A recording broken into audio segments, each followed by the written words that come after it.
The 2 years I've had this channel, one thing I have not talked about is preparing your children for making a move, moving to a new house, moving to a new town if you're moving out of state. I went through this 10 years ago and it just hit me recently that, you know what, this is something we need to touch on. I need to talk about this. So today I'm going to share with you some tips on how to prepare your children for making a move. And hopefully this will help make that transition go by a little bit easier. Let's get started. So we all know moving is stressful. Right. I totally agree. You think it's stressful for you, think about what it's going to do for your kids.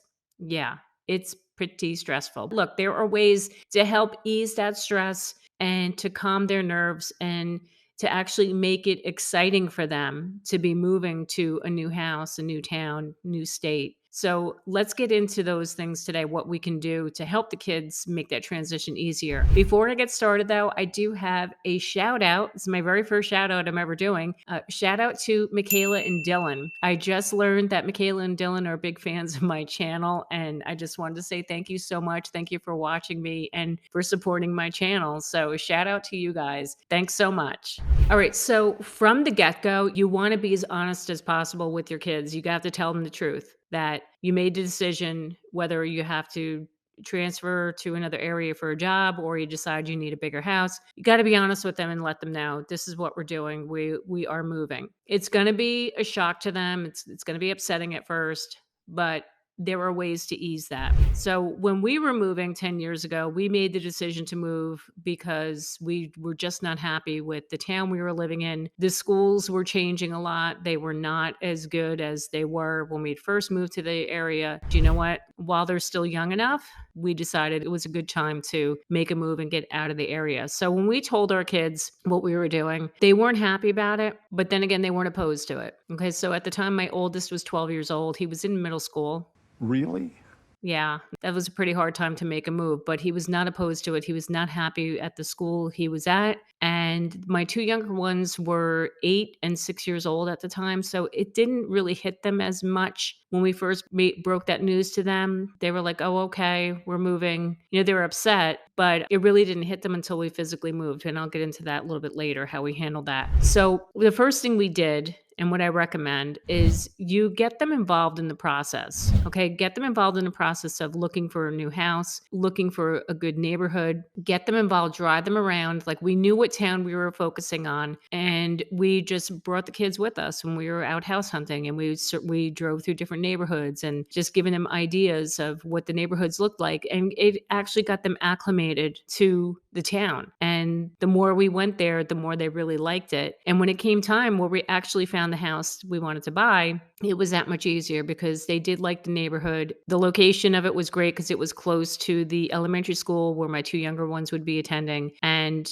it just getting them involved with it, trust me, that it does make things a little bit easier on them. And then once you settle on the house, you pick the one you're going to buy, you make the offer, it gets accepted, you go through the whole process, have them be involved with picking the rooms, which bedroom they're going to take, what colors they want to paint the room once they move in. And one of the big incentives to the house that we ended up buying is this big great room that I'm filming this from. This is where my portion of this room is my office.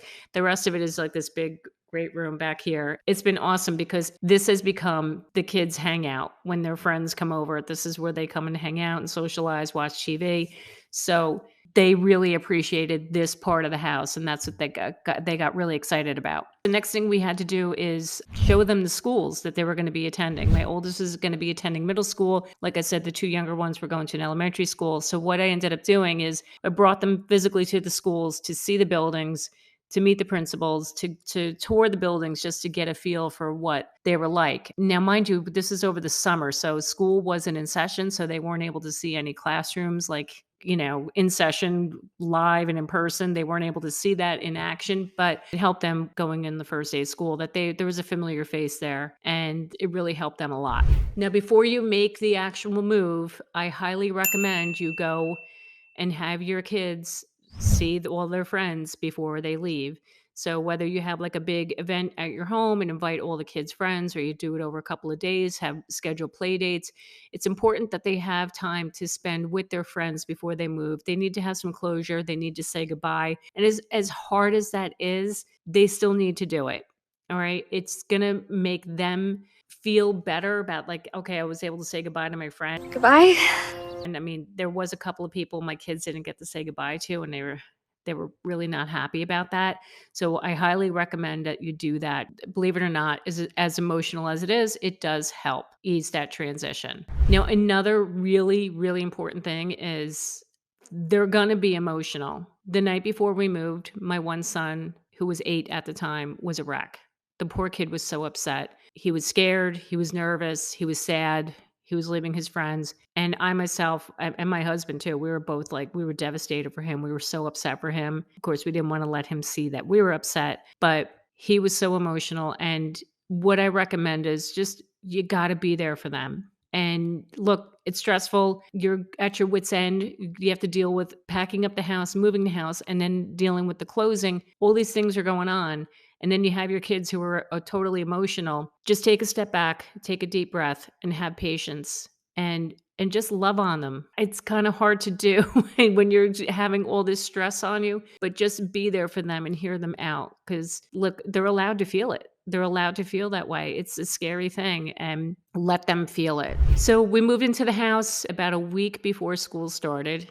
Yeah. So those days leading up to the first day of school were very nerve-wracking. I'm sure you can imagine that. Fortunately, the family across the street from us, their 2 boys were close in age to my 2 boys, and my oldest son was the same age as their oldest son, and they ended up becoming really great friends. They're still great friends to this day. They don't go to the same college, but they both go to college in Boston, and they still hang out with each other, and it's really awesome. So fortunately, on the first day of school, the boy across the street was so kind, and he took my oldest along with him on the bus, and he introduced my son to all of his friends, and it was like the best thing. They all hit it off. I'll never forget when he came off the school bus that first day of school.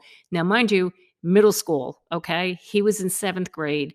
And I remember people saying to me, "Are you nuts? You're moving your kid and like right smack in the middle of middle school. Like, is there a worse time to do that?" Are you insane? Oh, okay. But guess what? It worked out great. He came off that bus and said that was the best day I ever had. You can imagine, like, I was ready to die. I'm like, oh my God, this could not have worked out better. And then on the first day of school, when my 2 younger ones got off the school bus, same thing. They were so excited. They loved their teachers. They loved the kids in their class. They loved the stuff they were doing in school, and had already made friends. So thank God it did work out. Now, was it always like this after we moved in? Like the first few months, was it all this happiness and this is the greatest thing ever? No, no. There were some times where my kids would kind of have meltdowns that they missed their friends from back home. Now, mind you, we didn't move that far away, but still, we moved to a different state. We were right over the border in New Jersey, but different town. We have different schedules. So they weren't able to see their old friends because, it's life. Life gets in the way. So what we did is I made sure I got them involved in as many activities that they wanted to be involved with, just to keep them focused on their new home, their new life in this new town.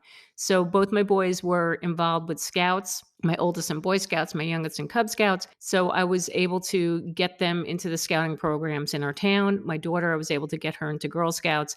And then once the fall and winter came around, they got them into play basketball. I got them to play lacrosse in the spring. So the more activities we got them involved with, they were exposed to even more kids, making more friends. It really did help that transition even more so.